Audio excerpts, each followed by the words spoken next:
Bonjour mes amis, dans cette nouvelle série de vidéos, nous parlerons de l'Église. Quelle Église? Quel type d'Église le chrétien devrait se trouver? Je rencontre beaucoup de personnes qui me disent « Tu devrais aller dans l'Église de ce grand pasteur, il rassemble des milliers de gens. » L'endroit est splendide, c'est très confortable, tout est parfait dans les moindres détails.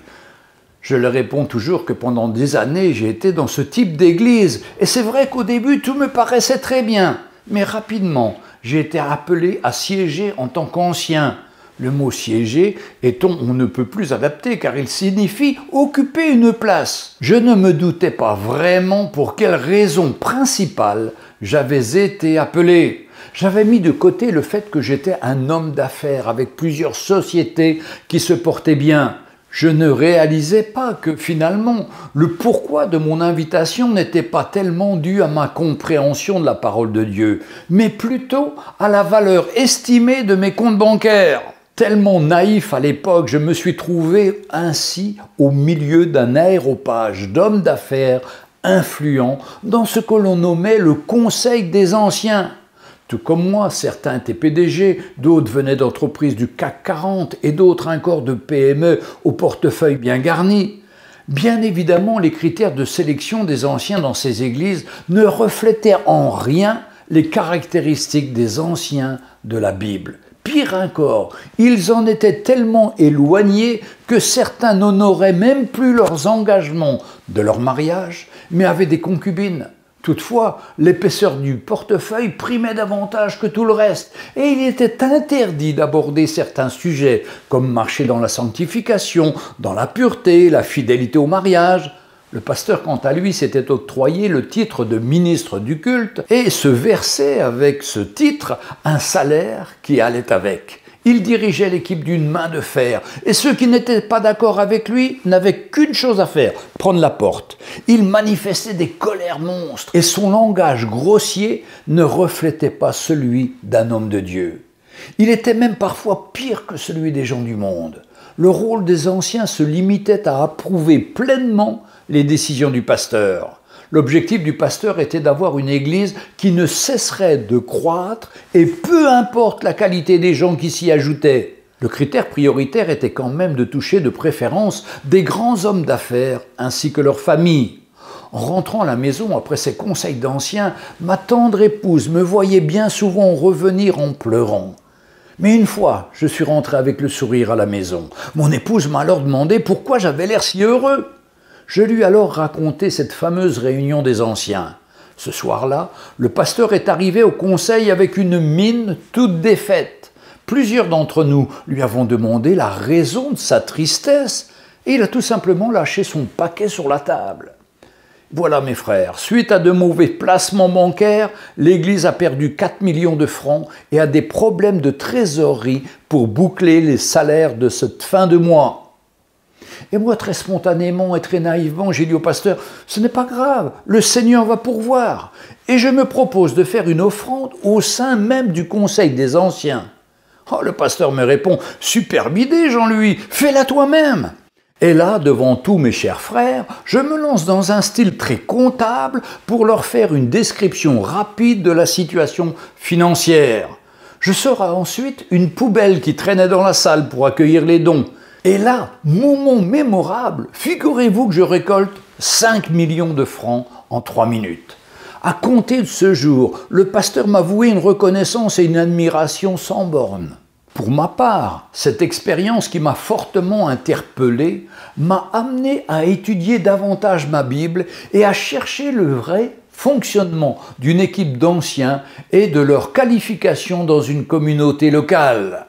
Alors, pour cela, j'ai étudié dans le Nouveau Testament le modèle de l'Église qui était présenté. Et non pas ce que nous voyons trop souvent aujourd'hui, un modèle inspiré d'entreprises humaines, dirigées par des dirigeants d'entreprises qui en ont fait leur affaire. Avant de voir les conditions à remplir pour ceux qui aspirent à la fonction d'ancien, d'ailleurs ce sujet sera vu dans une prochaine vidéo. On peut se poser la question, mais c'est quoi un ancien ? Non, ce n'est pas forcément une personne très âgée, mais c'est une personne qui avait la charge de superviser les affaires de la nouvelle structure des églises naissantes, comparée à la même manière que leurs collègues juifs s'occupaient de la synagogue. Au sein de l'église primitive, les églises étaient fondées par les apôtres.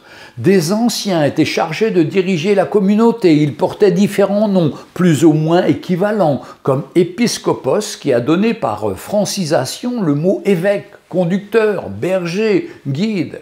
Ils n'étaient pas seuls. C'était un gouvernement collégial dans chaque église locale. Les synagogues étaient dirigées par un conseil de 7 à 9 anciens. La responsabilité collégiale était aussi le modèle dominant de l'Église primitive. Dans tout le Nouveau Testament, comme dans la littérature ancienne, les termes anciens évêques apparaissent toujours au pluriel, sauf lorsque l'apôtre énumère les qualifications requises pour chacun d'eux.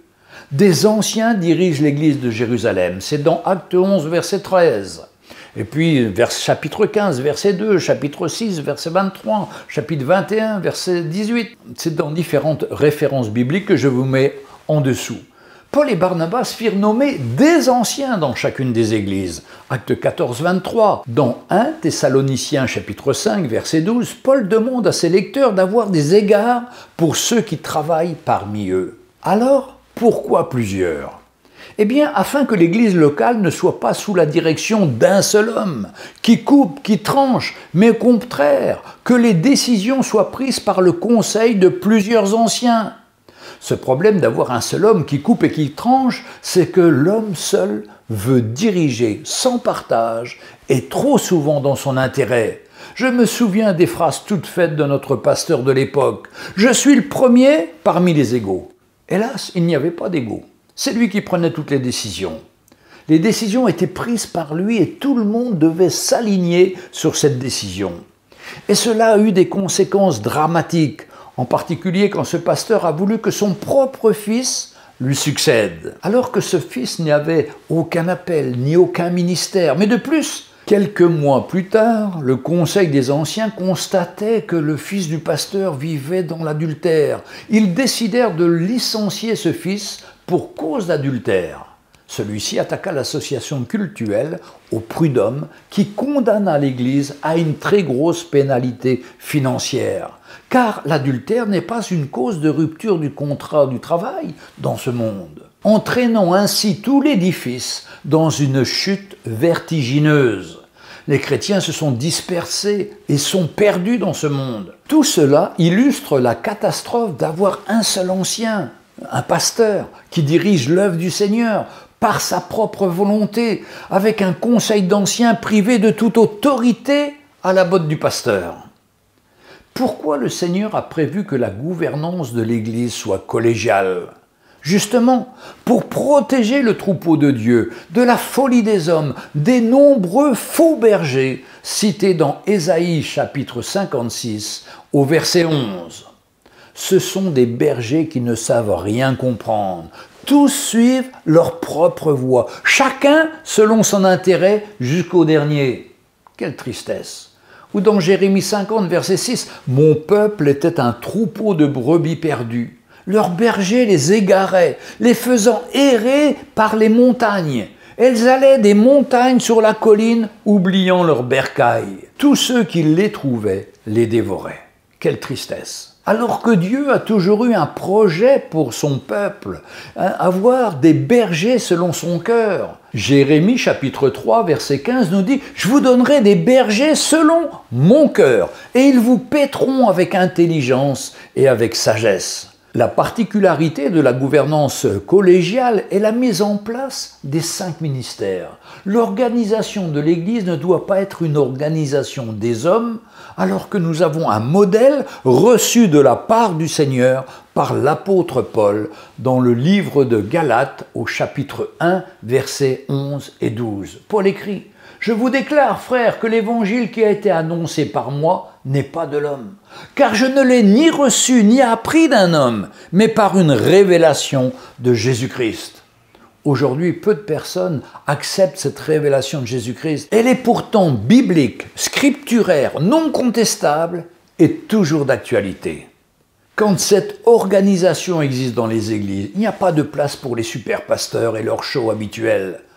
Dans Éphésiens chapitre 4, versets 11 à 15, il nous est dit « Et il a donné les uns comme apôtres, les autres comme prophètes, les autres comme évangélistes, les autres comme pasteurs et docteurs, pour le perfectionnement des saints en vue de l'œuvre du ministère et de l'édification du corps de Christ, jusqu'à ce que nous soyons tous parvenus à l'unité de la foi et de la connaissance du Fils de Dieu, à l'état d'homme fait, à la mesure de la stature parfaite de Christ, afin que nous ne soyons plus des enfants flottants et emportés à tout vent de doctrine, par la tromperie des hommes, par leur ruse dans les moyens de séduction, mais que, professant la vérité dans la charité, nous croissions à tous égards en celui qui est le chef, Christ.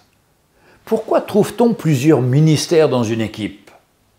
Vous voyez, il y a 5 ministères, c'est comme la main de Dieu dans son église. Quand il n'y en a qu'un seul, le pasteur, on mange toujours la même nourriture. Mais quand il y a les 5, il y a les différentes onctions qui sont là. Chaque ministère porte une onction différente et spécifique, qui assure une complémentarité évidente dans l'ensemble des serviteurs de Dieu. Dans le Nouveau Testament, il n'y a pas de prédicateur vedette. Il n'y a pas de one-man show comme nous connaissons trop souvent aujourd'hui, mais des équipes de ministères qui travaillent en soumission les uns aux autres.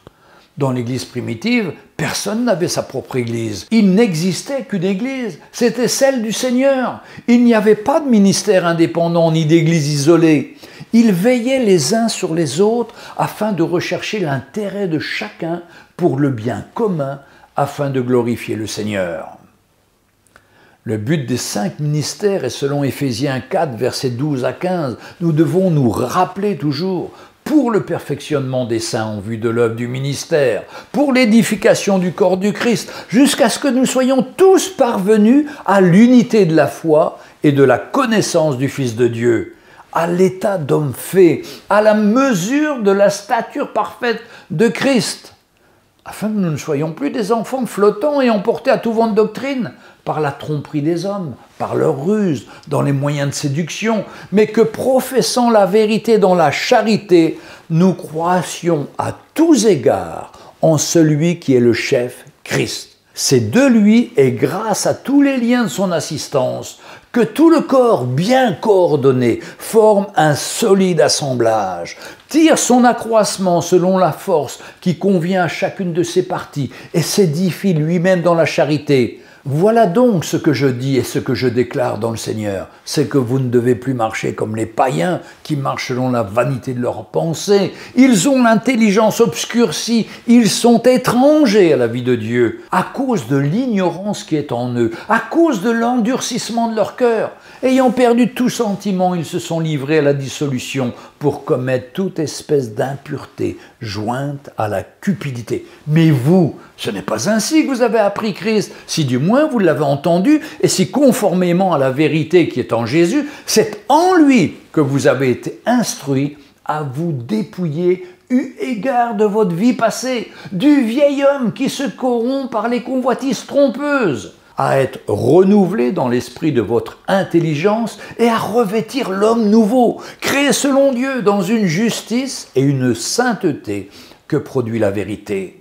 Ne trouvez-vous pas que c'est la solution pour chacun d'entre nous afin que nous parvenions à l'état d'homme fait, à la mesure de la stature parfaite de Christ? Je ne connais pas d'autre solution.